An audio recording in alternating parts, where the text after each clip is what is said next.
δεν θα έπρεπε να έχουμε έρθει τελικά. Λοιπόν. How's everyone? Can you hear me? Opa. Yes. Yeah. How's everyone today? You hyped? Yeah. We're super happy to be here, and I want to start by saying Dimitris is a superstar. He's been a huge supporter of the ecosystem here. Dimitris, thank you for having us. Thank you for starting this initiative with your co-founder as well. And a round of applause to you. Thank you. I'm David, super hyped to be here in Athens.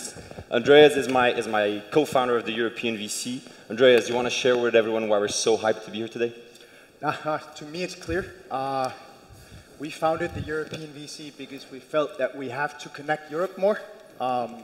And this is the place where you do that. You guys, how many of you know what venture capital is? Okay. Some of you, yes. How many know what a startup is? Yeah.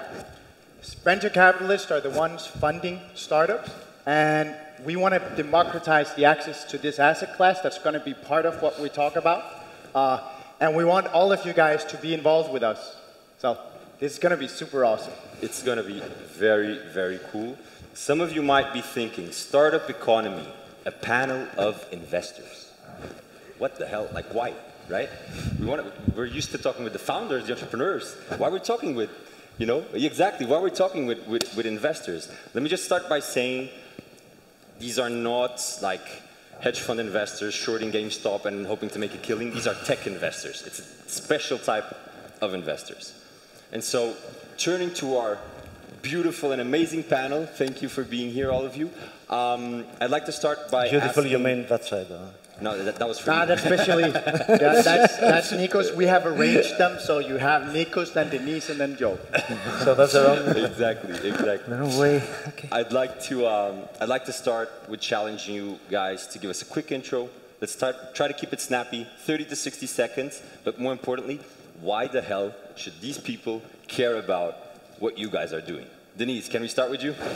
Absolutely. Hi, everybody. I'm really delighted to be here. I'm co-founder of GMG Ventures, which is an early-stage venture capital fund out of London. And we focus on media tech startups.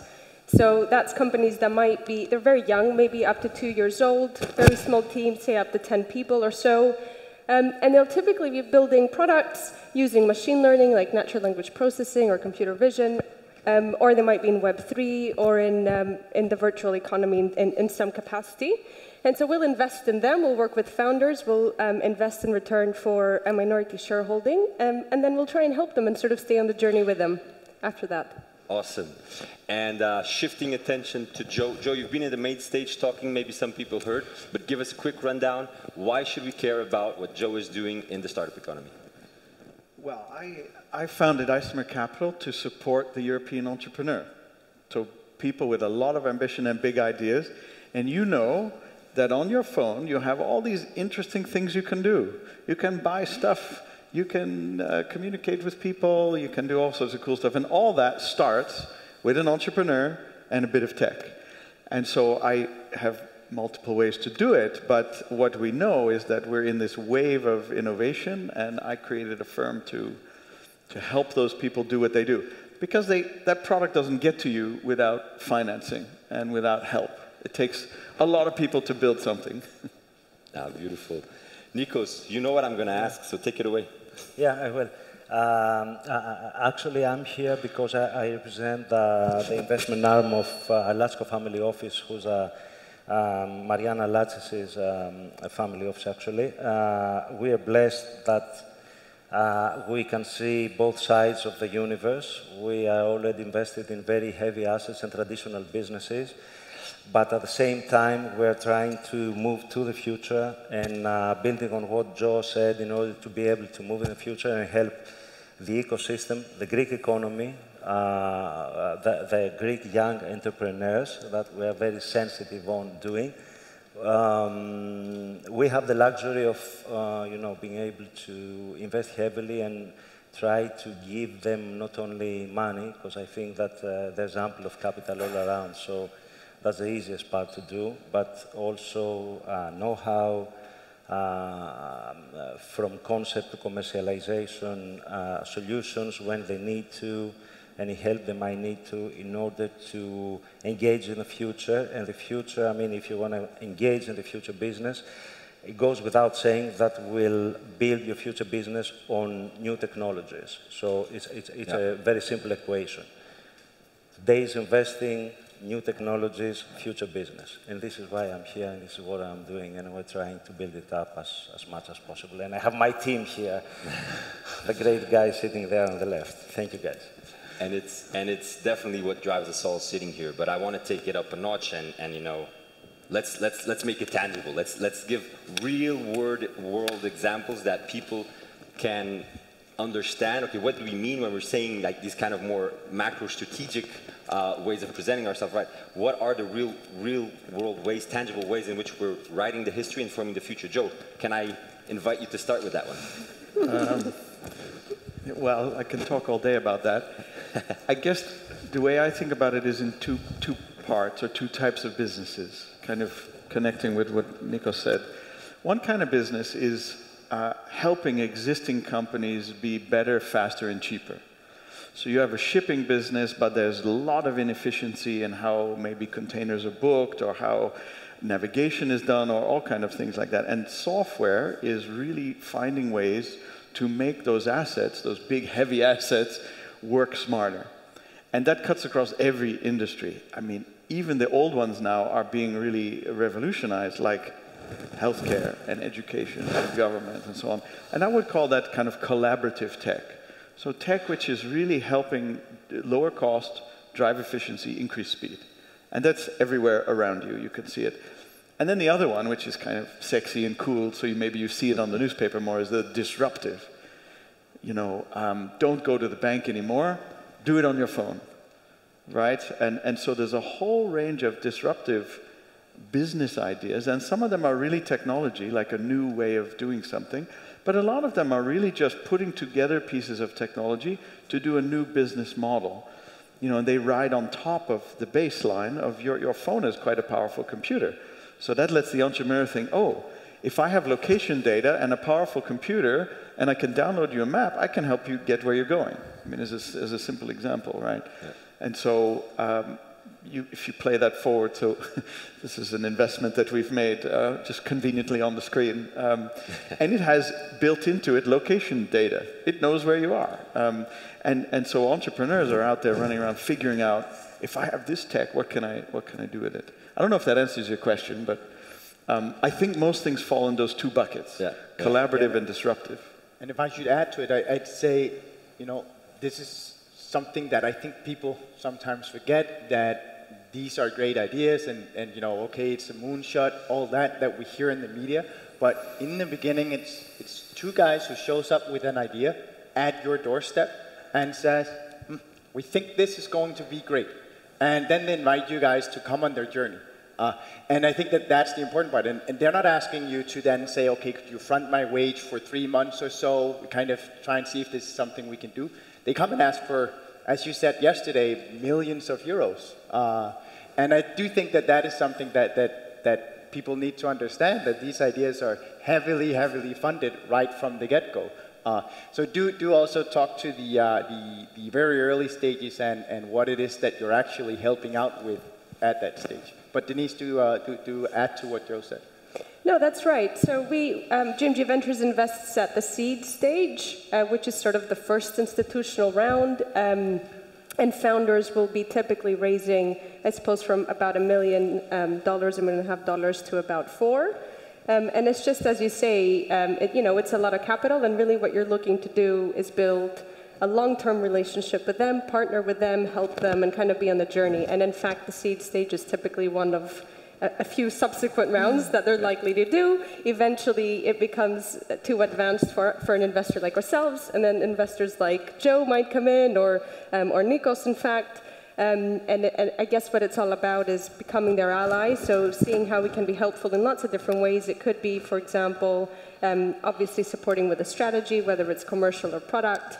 It could be by leveraging our networks and making introductions, for, you know, either to advisors or for potential customers even, and then also giving advice around fundraising. But really it's about becoming an ally and really trying to be on the ground with them and really trying to help them, because being a founder is, not very easy sometimes, right? And so you want to be there to support.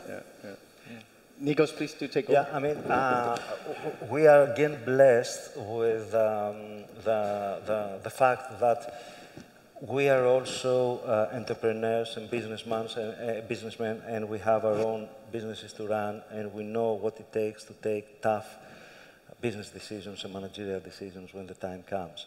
So I think it's critical for someone who's willing to invest in companies, not only, as I said in the very beginning, to support them financially, but also to be able to feel the anxiety that especially the younger entrepreneurs are going through. So if you're able to put yourself on their shoes and see what it takes to take a tough decision and try to pivot from here to there when the circumstances make it necessary to do so, I mean, it is a thing. But this is exactly what Denise said. When you're investing in something, you have to partner with that. You have to be, it's a kind of, it's an engagement. And you have to go to go through the journey together with them. Otherwise, it doesn't make sense. Staying passive somewhere and not trying to contribute as much as you can to develop the business doesn't make any sense whatsoever. So yeah, I mean, it's very critical. Yes, the businesses are asking for more and more and more, although recently that has changed a bit, good for us. But still, I mean, a million up and a million down is neither here nor there. What you have to really assess is the founders, is the team, their vision, how strongly they believe what they're doing, and once you get reasonable assurance on that, go for it. Don't think about it a lot. So now I'd like to shift a bit, and I would have actually asked you to start in the beginning here to tell us about Athens, what's happening here. But let's start. I actually think Athens is going great. Greece, actually, not only Athens. And that's not, although it's mainly Athens, truth be told, unfortunately, still. So the environment has changed dramatically over the last 10 years. Thanks to my colleague Anita, who has prepared the data. Last year, 400-something million have been invested in 56 new Greek startups, which is 30% higher compared to the year before, and 39 times compared to 2010. And 2010 is only 11 years back, because that's 2011 data, 21 data, sorry. So there's a huge evolution. Apart of the investments in new startups, we have another $500 million of money put in the table for acquiring existing companies, 8 companies whatsoever. 85% of the money is coming from international investors and big names. I don't want to start listing the names because I will forget someone, and that's not polite. But all the big names in the market have shifted their focus, or they have put Greece in the. And I think that's not the natural segue to Joe, because you are one of those big investors investing all across Europe, and I know that you have a very strong thesis on the fact that you don't know where innovation and the next big startup is going to come from. So tell me, what's happening across all of Europe, and why do you believe that something like Athens, Greece, or Italy, or anything here in Europe can be something amazing? Yeah, so we invest everywhere in Europe. We have underlying companies in 37 countries. And why do you do that? It's not because you like to add air miles all the time. It's because the world is now super networked. So I said it in my talk earlier today, but when I started my tech career, you had to buy computers and put them in a room and buy telecom line, and all that stuff is a very local thing. But today, when you have an entrepreneurial idea and some tech, you can sit anywhere. We all learned that in COVID, right? You can sit in your spare room at home and do your job. So you think about the entrepreneur today, anybody can have a big idea, and they can sit where they want. And 10 years ago, this was a theory. Like, in theory, that could be possible. But every month, we're hearing about a company growing big from some place I never heard about, never mind visited. So that kind of keeps me awake at night, to be honest. I'm quite excited because this idea, like, it can be anywhere, but then the challenge is, well, how do you find that? How do you be everywhere, you know? And everyone in the local, you know, I go to a lot of places and I think, well, we never had a really big tech company here. Yeah, it's just a matter of time. I'm quite sure. I've seen it everywhere. It's just time and effort. It takes a long time to build a big company. I think that's always, we always want it today, right? Well, we put 400 million in. What do we got? Well, it takes you 5 to 10 years. And nobody likes to think about that, but very true. And I'm quite sure if we come back and sit here again in 1 or 2 or 3 years, we will be talking about some amazing company from Athens that is changing the world with tech. The interesting thing for investors is, I can't tell you what that will be. Will that be a fintech? Will that be a robot company? I don't know. So why I do the kind of strategy I do is to try to see everything, and then as things start to pop, I can do more. And it will be a media tech company. It will be a media tech. Now, and I do think let's shift it to you now, Denise, because so you're very in there, in the weeds with the founders, trying to make things work. What do you see about Europe that's so special that you both believe in UK founders, but you're also starting to see, well, actually, I probably should pay a bit more attention to what's happening outside of the borders of UK? Yeah, I mean, I think what's really special about European startups, including UK startups, is the fact that, you know, by default, you're designed to be able to sell abroad. And I think the reason for that is, so from an investor's perspective, you know, especially at the seed stage, when you invest, you sort of need to believe that a startup can become a unicorn, which is sort of equivalent to achieving about, say, $100 million in annual revenues. That's obviously quite a lot of money. You need to do a lot of selling. And so even if you're in some of the biggest European economies, even if you've sort of been founded there, you know, typically actually it means you need to be able to sell in other countries, and in fact even overseas, like North America, I mean in a different continent like North America. And so you need to have thought about your sales strategy or your go-to-market plan, or even hiring locally from the beginning, you know, not necessarily have put things in action too early, but have been proactive about it. And I think that sets up companies really well for success, I mean, for scalability. So now my question is, you're involved. How can everyone in here be involved? What is your take on that? How can people get engaged with the startup scene?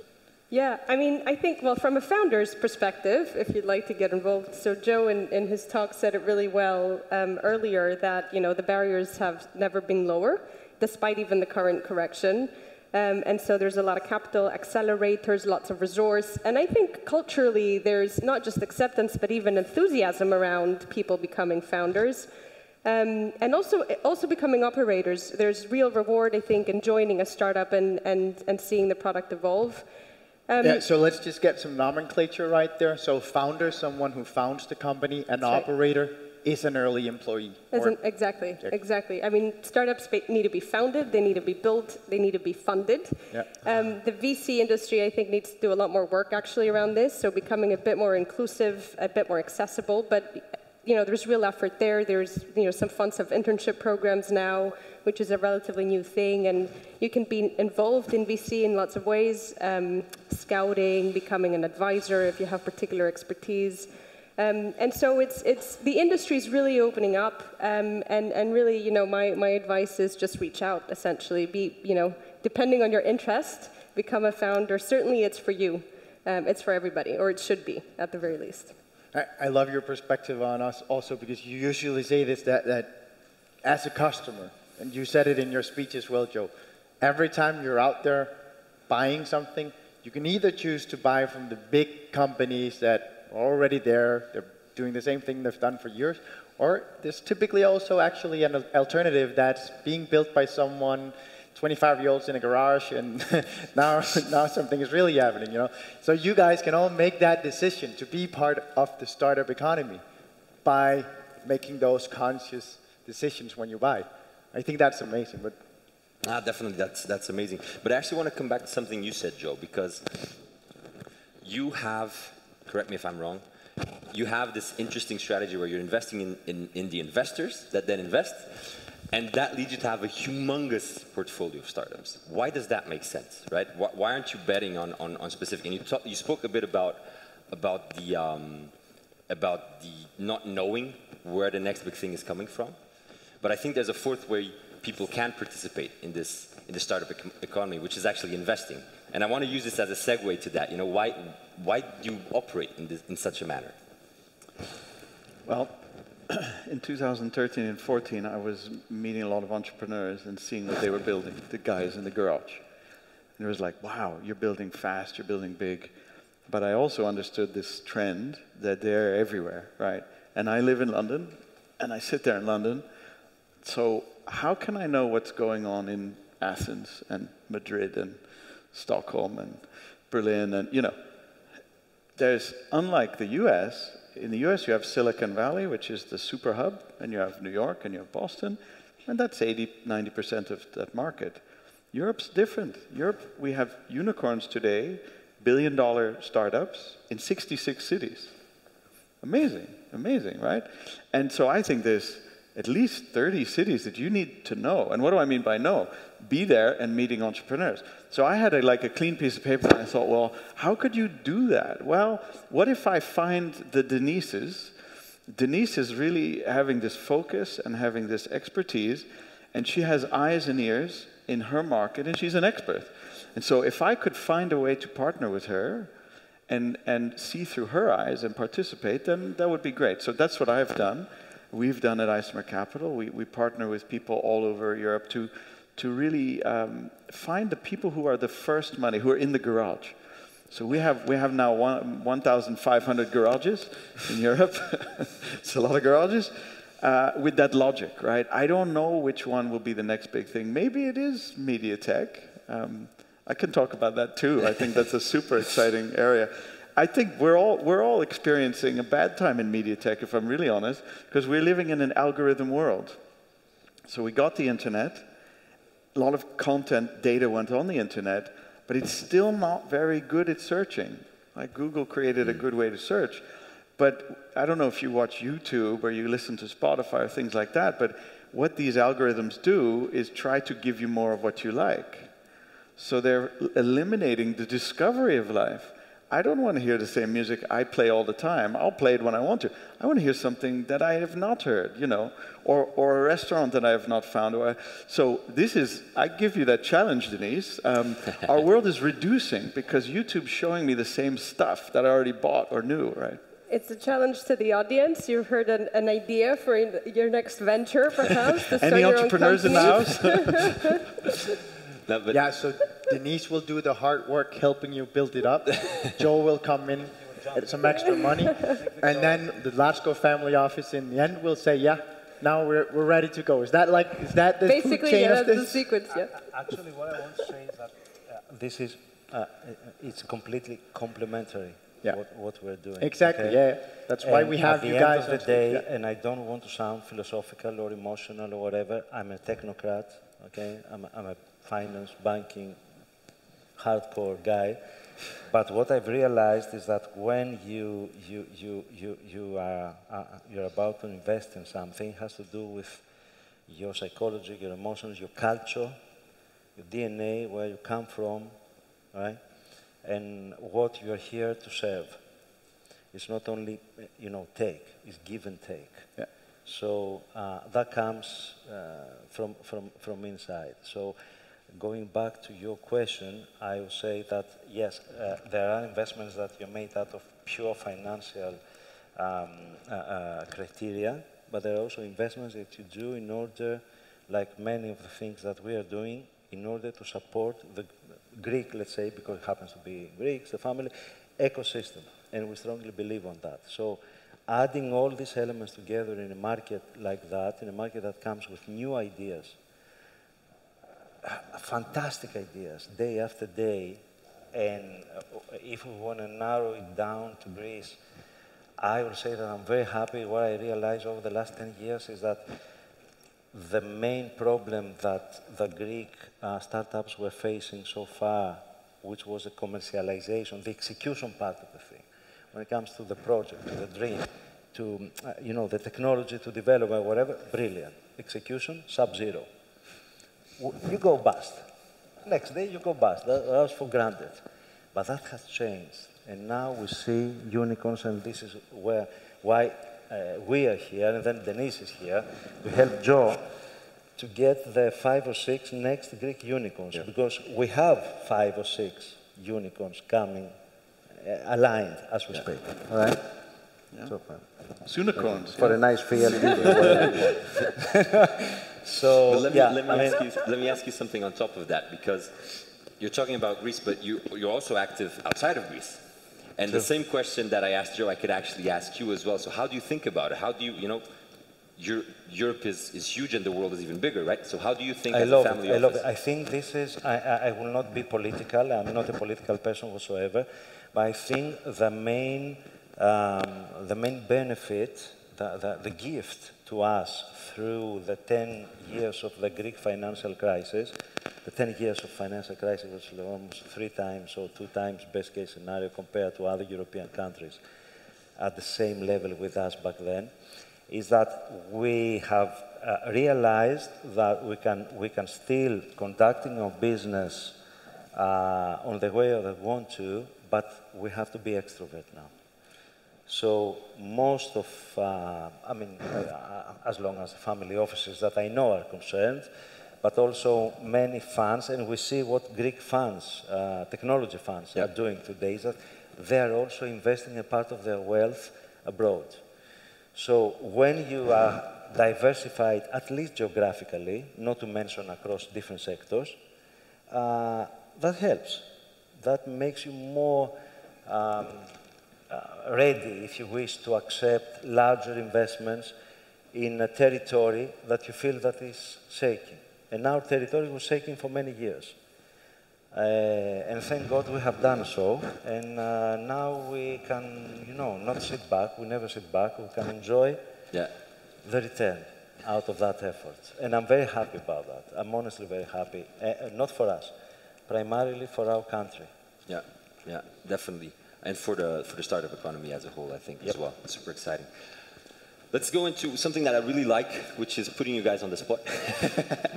And so I'd like to ask you, what are the trends that are getting you super hyped? Pick 1 or 2.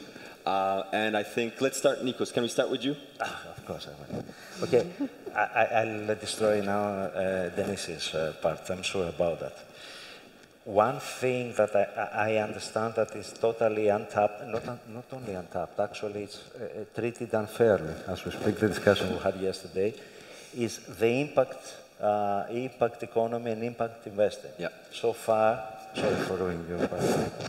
I strongly believe that. So far, I mean, if you try to reach out to an investor for ESG investing, net zero, zero carbon print, effectively, life sciences or whatever. What is that? Is that charity? I think that going forward, there will be no real return and no real profits for someone who's deploying funds or investing in things that will not have a positive impact to our planet, to climate, what we're experiencing. So it's a very simple equation. Again, if you don't do this, you don't get a good return. So what I expect is that for the future, no, I don't want to sound disrespectful to other things, but the next social media or search engine or whatever, as my colleagues told me, that okay, it will be there, but it will not be the only thing that's there. I think that we have a new wave of investing coming in the game. Investing for good, impact, having a sustainable long-term impact in the world, and that will actually drive and if you want to make money, you do fintech, you do some agri-tech, you do prop tech, mobility tech, but ultimately, impact investing will lead the game, I think. Denise, I have to ask you, media tech, what is the hot thing? What should we all be keeping our eyes peeled for? There's loads, there's loads. I mean, I'd have to be remiss not to call out Web3 and the metaverse as sort of two very hot, hyped and spaces with a lot of opportunity. I mean, from... Could you, because... Explain. Yes, because we come from this industry, and I've been kind of poking people in my network that are not in the venture industry, and then I say, how much do you think about Web3? And I realized that when I asked that question, I was a complete idiot, because they were like, what? Web what? So tell us, what is Web3? How does that contrast to crypto? And what's the Bitcoin?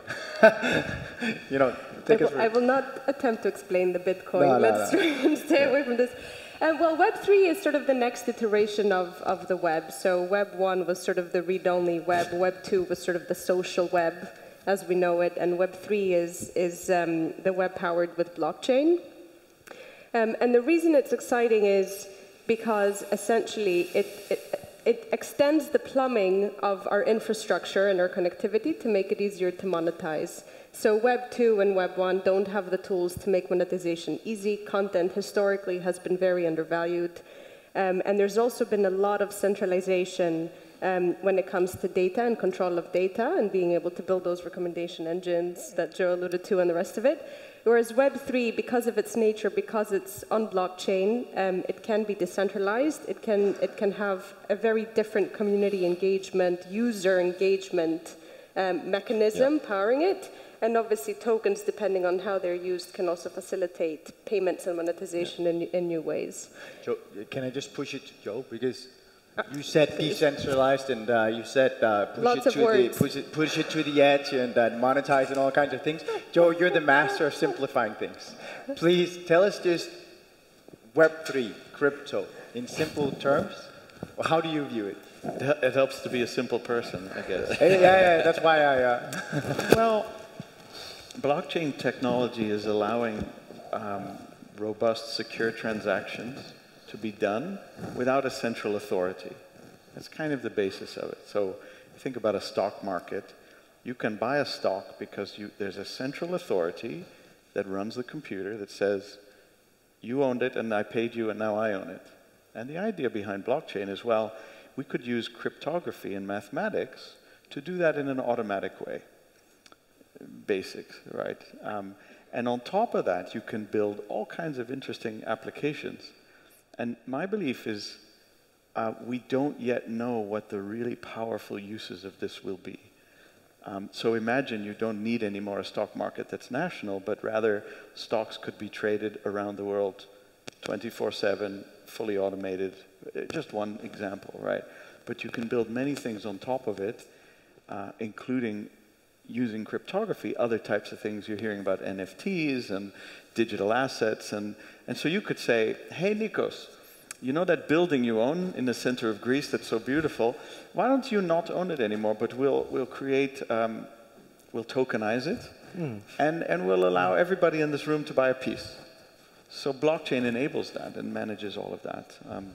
Is that going to be the powerful application of it? I don't know. I make a business out of saying I don't know, and it's true. What I believe today, today feels a lot to me like the mid-90s for web. So in the I'm old now. In the mid-90s, I wrote my first website, and I wrote it for a company, for a bank that I worked at. And I said to the bank, hey, I think we should have a website. And the bank said, why do we need a website? That's a stupid technology that's like, it's honestly, it's funny to say now, but well, that's just for people at home fooling around. And I said, well, I think it's going to be important. At least people in other places could see our bank, you know, and we could at least advertise, if not publish rates and do more. Well, now we know what the web is useful for. I kind of have that feeling about blockchain, that it is this amazing thing that we'll all be using it in some number of years, but I can't tell you today how. So we're investing, like we do, in a very broad mix with some real experts. So the real experts would sit here and tell me I'm an idiot, by the way, and they'd be half right, I guess. So we work with them because they're really deep in the research. And a lot of what's exciting about this area is a lot of the smartest people in computer science are working on these problems today. So the biggest brains are there trying to invent the future using this tech. Super exciting. And we investors are following them and trying to help them with money and other things. But Denise, I wanna come back to you. Trends, what's exciting you? Beyond Web3. Well, the other one I mentioned is the metaverse. And the way that I think about it isn't, so there's this quote from Shan Puri which goes something like, it's more of a time than a place. Yeah. And really it's the time when, you know, there will be sort of and it's already happening, in fact, a heavy movement towards a digital existence. And that isn't just entertainment per se, or socializing sort of communication, but also, you know, very relevant from an enterprise perspective, thinking about B2B services like privacy and identity management, for example, and new ways of marketing and the rest of it. And so that's, you know, that's a fascinating space. Again, a lot of attention sort of being placed there. But lots of other things, synthetic data generation and generative artificial intelligence could completely change how we think about algorithm training. Edge computing, still evolving. Privacy, we already mentioned. So, you know, I think what's very exciting about what we do is really it's driven by technological innovation, and that's obviously still very much ongoing, and lots of R&D. Super exciting times. Joe, I'd love to have your take as well. What is exciting you now in Europe? Oh my, that's a big... You took two of the really great trends. I mean, every sector is being affected by tech, so maybe I'll just comment on a completely different thing.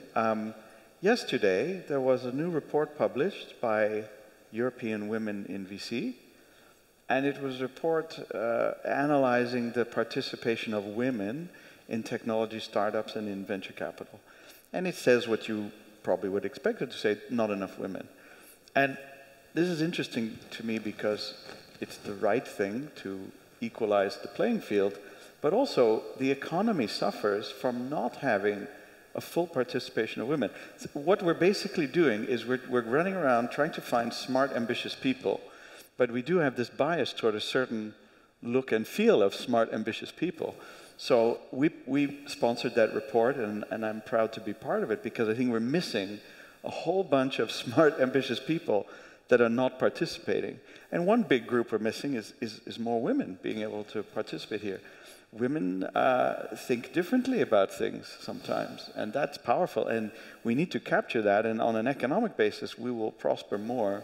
So that's you know, there's more awareness. In the same way of climate, we're spending real money on that now. We're finding that technology can be the solution.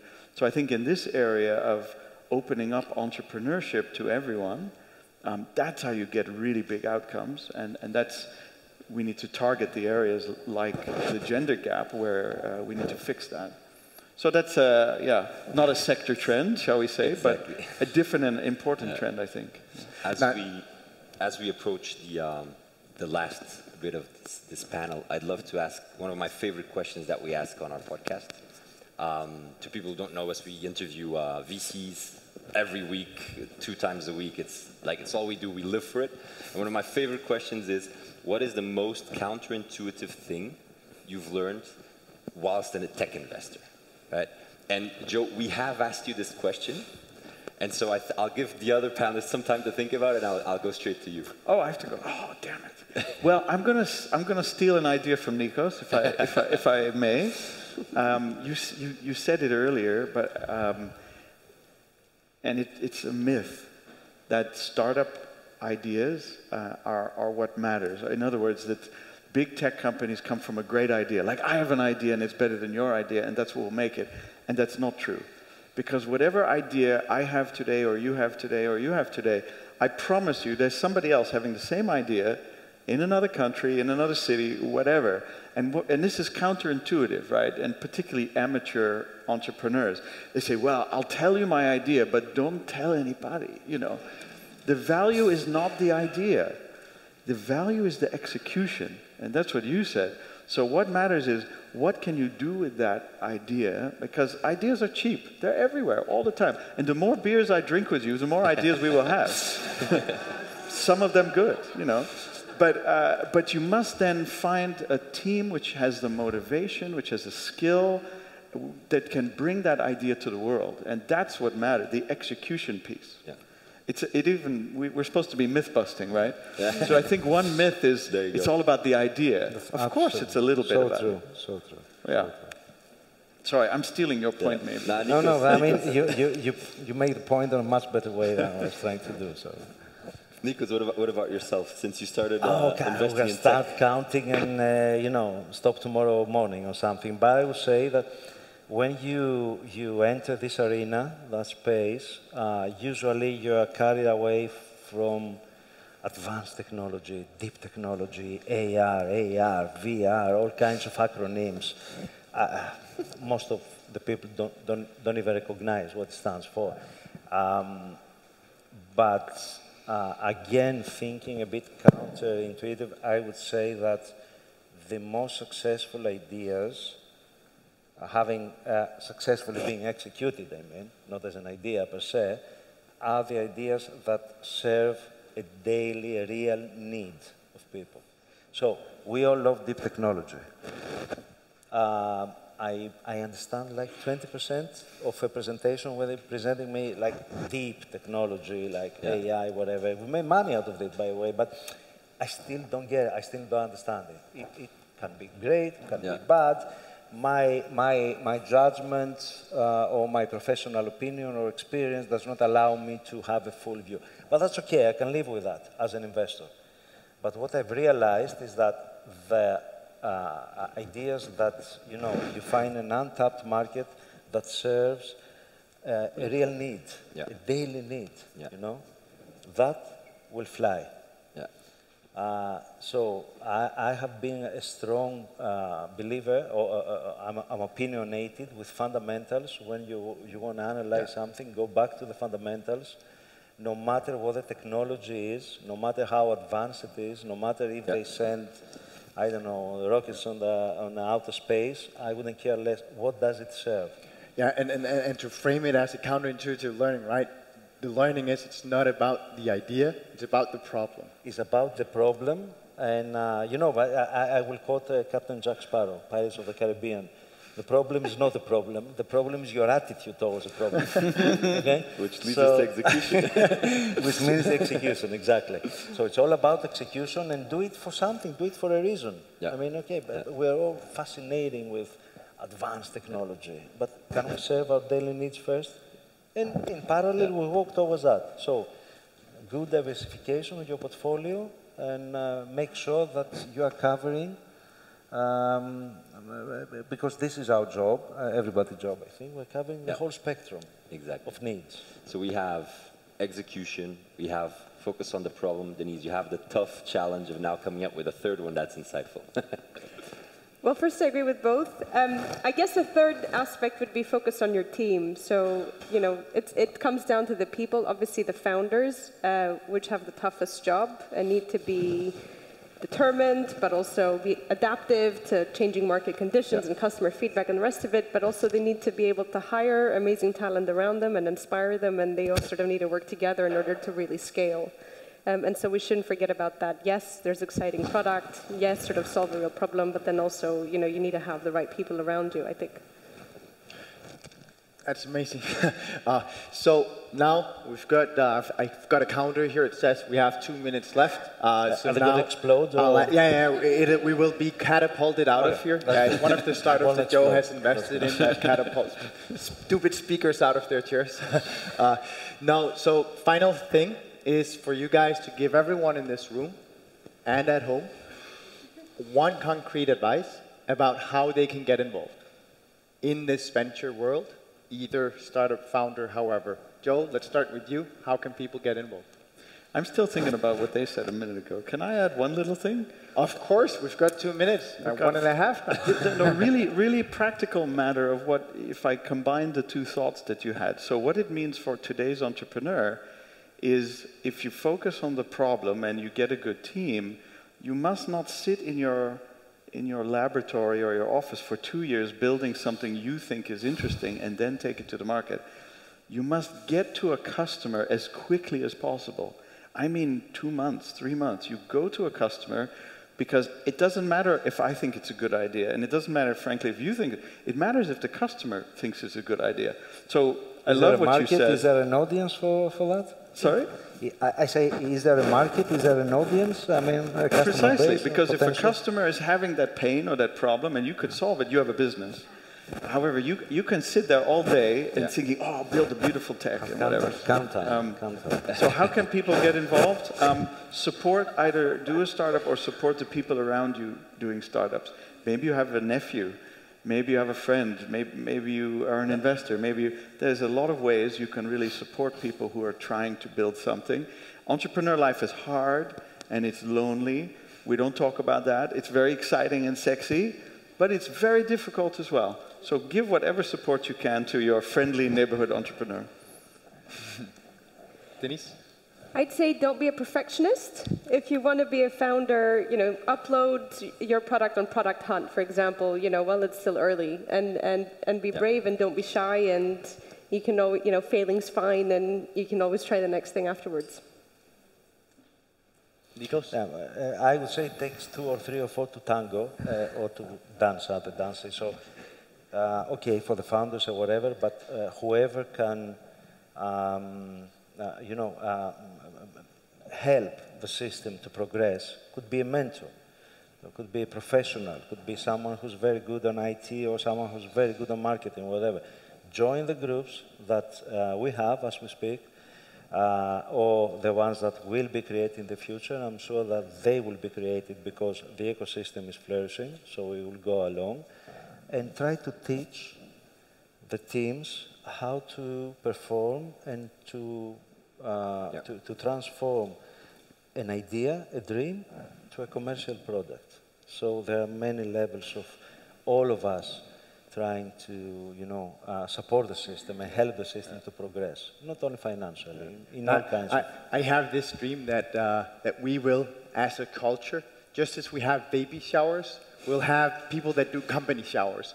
You're starting a startup. Great. And then 2 weeks after, and it's all not of a sudden, there's a huge party. It's not accidental that Joe, who comes from US, said, okay, why you're not open, guys? I mean, this is something that we Europeans have.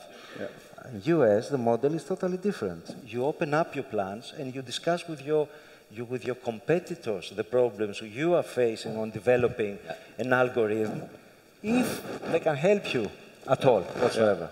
Not to mention the advisors and but here in Europe, we want to keep the small secret for ourselves. We have to we could develop. Deep dive into that for hours, but the time is up. We've had it kind of ringing here, so thank you so much to everyone for watching. Thank you. It was really nice. Thank you, Joe. Thank you, Denise. Thank you, Nikos. Our pleasure. Our pleasure. Thank you, guys.